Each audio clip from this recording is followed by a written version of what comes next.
अगर supreme court आइन से बाला रूल्स बनाए तो कोई तो याद दिलाएगा कि आइन के दायरे में रहें। आइन कहता है सुप्रीम कोर्ट अपने प्रैक्टिस एंड प्रोसीजर के रूल्स बनाने के लिए बाख्तियार है। एक शख्स आता है और पार्लियामेंट को रबर स्टैम्प बना देता है। चीफ जस्टिस के practice and procedure act case की समाअत के दौरान रिमार्क्स, वकील की जानिब से इजाफी कागजात जमा कराने पर बरहमी का इजहार। ये केस सुन रहे हैं और अदालत पर दूसरे केसेस का बोझ बढ़ रहा है। आज केस को खत्म करना है। चीफ जस्टिस का वकील से मुकालमा। आइन पार्लियामान को इस मामले में कानून साजी की इजाजत नहीं देता। मामले पर अलग से कानून साजी इख्तियारात से तजावुज होगा। न्यू जर्सी की अदालत के फैसले का हवाला देना चाहता हूँ। वकील आबिद जुबैरी की इस्तदा, कम अज कम अमरीकी सुप्रीम कोर्ट के फैसले का तो हवाला दें। हमारा लेवल इतना ना गिराएं कि न्यू जर्सी की अदालत के फैसले को यहाँ नजीर के तौर पर पेश कर रहे हैं। चीफ जस्टिस का वकील से मुकालमा।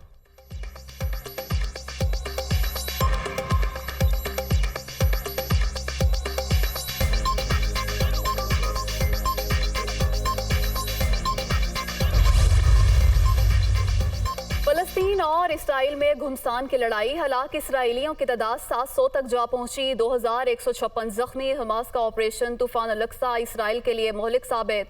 हजारों रॉकेट फायर मुतअद्दिद इसराइली इलाके हमलों की जद में आए। इसराइल पर जमीन, समंदर और फजा से हमले किए गए। हमास ने इसराइल के मुतअद्दिद शहरी और सरकारी एहलकार यरगमाल बना लिए। फलस्तीनी जंगजुओं के इसराइली इलाकों में दाखिल होकर टारगेटेड हमले। जल्द इसराइली फोर्सेस के एहलकारों की तादाद का ऐलान करेंगे। इसराइली वजीर आजम के ख्याल से कहीं ज्यादा कैदी हमारे पास हैं, जिन्हें गजा के हर कोने में रखा गया है। इसराइली तैयारों के हमलों से कैदियों को नुकसान पहुंच सकता है। तर्जुमान हमास का बयान।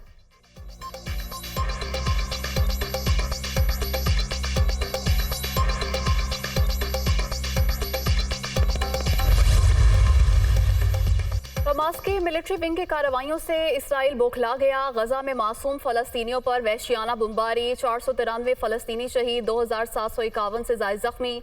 शोहदा में 78 बच्चे और 41 खवातीन भी शामिल। गजा धमाकों से गूंज उठा। फिजाई हमलों से इमारतों को शदीद नुकसान। मलबे का ढेर बन गई। इसराइल ने गजा के लिए खुराक, बिजली, फ्यूल और दीगर अशिया की सप्लाई मुअत्तल कर दी। इंटरनेट सर्विस भी बंद। इसराइली फौज की गजा पर मुकम्मल कब्जा करने की धमकी। गजा इनक्लेव खत्म कर देंगे, इसराइली हुकूमत का ऐलान। 42 साला कमांडर ने हाल की हलाकत की तस्दीक कर दी।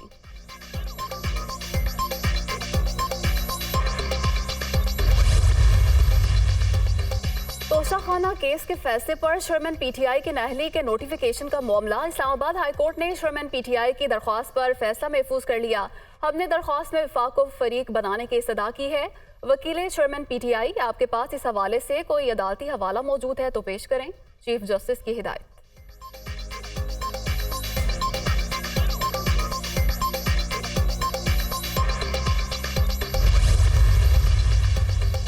साइफर केस का बाकायदा ट्रायल शुरू। चेयरमैन पीटीआई और शाह महमूद कुरैशी पर 17 अक्टूबर को फर्द जुर्मायत की जाएगी।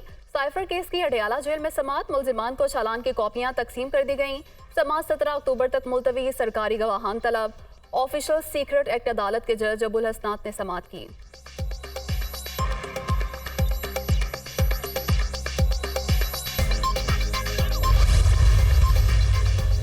नवाज शरीफ की वतन वापसी पाकिस्तान के इत्तेहाद और मुआशी मजबूती की तरफ अहम कदम साबित होगी। 21 अक्टूबर को मीनार पाकिस्तान पर कायद नून लीग का खिताब कौमी नस्ब-उल-ऐन तय करेगा। नवाज शरीफ की क़यादत में मुल्क गिर इंतखाबी मुहिम पूरी कुव्वत से चलाएंगे। नवाज शरीफ ने हमेशा मुल्क को बहरानों से निकाला और तारीखी किरदार अदा किया। इस बार भी अवाम को मुश्किल से निकालेंगे। शहबाज शरीफ का पार्टी कारकुनों के नाम पैगाम।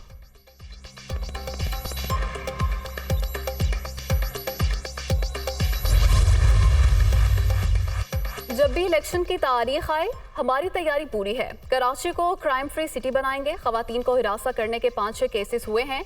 खवातीन को हिरासत करने वालों को गिरफ्तार किया जा रहा है। पुलिस की पेट्रोलिंग को बढ़ा रहे हैं। निगरान वजीर दाखिला सिंध हारिस नवाज की मीडिया टॉक।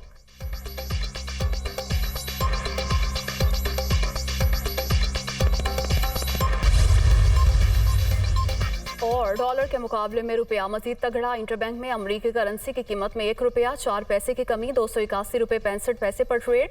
इंटरबैंक में डॉलर बुलंदतरीन सतह से 25 रुपये 45 पैसे सस्ता हो चुका।